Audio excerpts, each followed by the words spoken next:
السلام عليكم، عاملين إيه؟ يا رب تكونوا جميعًا بخير. جالي رسايل كتير أوي على الفيسبوك، على صفحتي على الفيسبوك بيسألوني يا سمر أنتِ بتستخدمي إيه للروتين بتاع التنضيف؟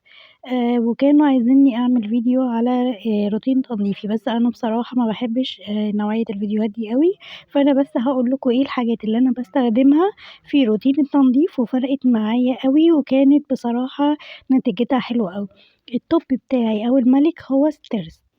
تمام، تحفة جدًا، حلوة أوي، أوي، أوي في تنضيف البوتاجاز، في تنضيف الحاجات اللي بتبقّع منّي على الحيطة،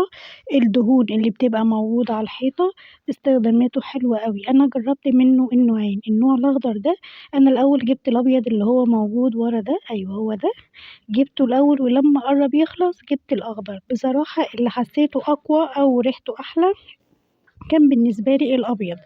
كنت حاسة إن الرغوة بتاعته أتقل، وإن هو بيمسك في الحيطة أكتر من الأخضر، لكن الأخضر مش وِحِش برضه، بس مش عارفة ده إحساسي أنا، في ناس قالت إن الموف برضه حلو اللي هو بتاعه برضه، بس أنا بصراحة ما جربتوش. بُصّوا هو مكتوب ورا هنا كل استخداماته، بيستخدم التويليت وللمطبخ وللأنتريهات، المفروشات، بس أنا بصراحة ما جربتش إن أنا أستخدمه على سجاد ولا مفروشات ولا أي حاجة، أنا كل استخداماتي عليه كانت يا إما بوتاجاز أو شفاط أو حيطة، في الشفاط برضه رائع يا جماعة حلو جدًا، جدًا، يا دوب بترشي منه رشة وبتسيبيه بس من حوالي ربع ساعة كده، بتبُصّي تلاقيه دوّب كل حاجة ويا دوب بتمسحيها بقماشة،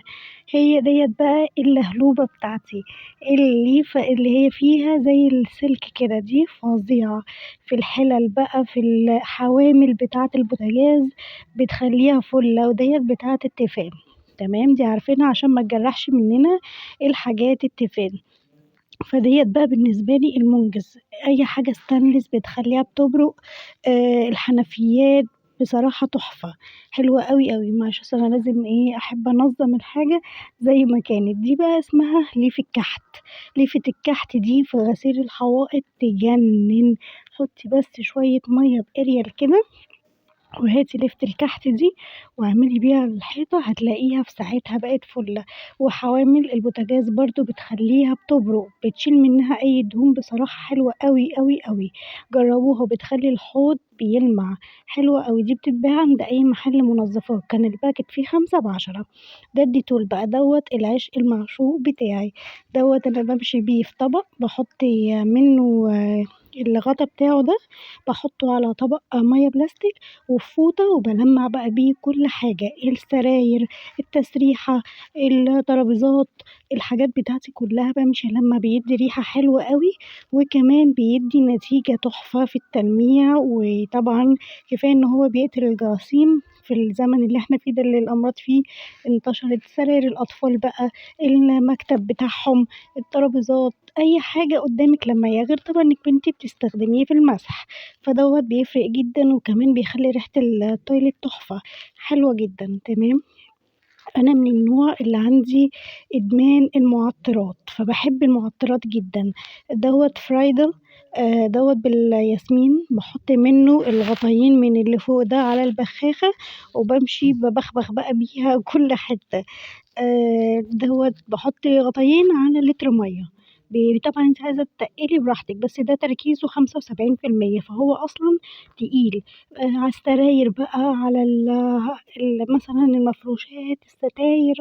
بصراحة بيخلّي الحاجة ريحتها حلوة أوي والشقة بيبقى ريحتها حلوة لفترة طويلة. ده الفلاش، دوّة بتاع الحمامات طبعًا كُلّنا عارفينه بيشيل أي صفار ما بين فواصل السيراميك بتاعة الحمام، البانيو،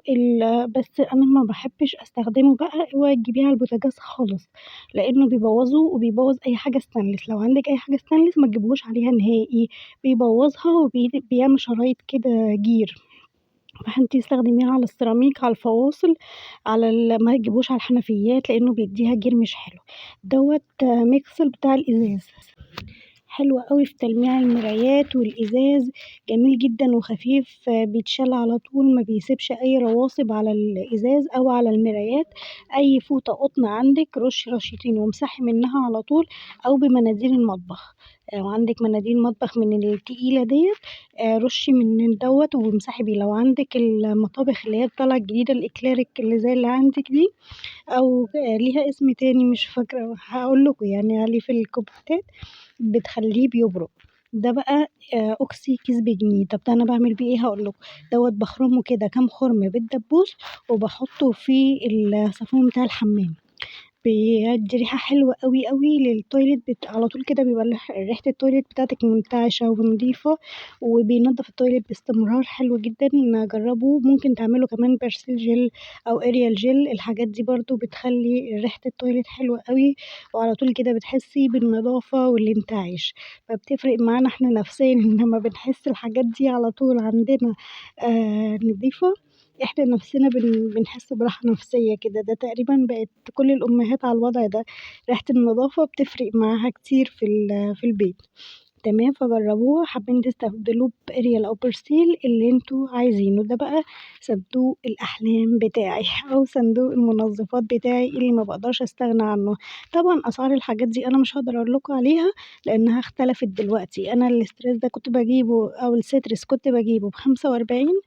دلوقتي تقريبًا وصل ل60 في حاجة تانية بقى اكتشفتها نفس السيترس بس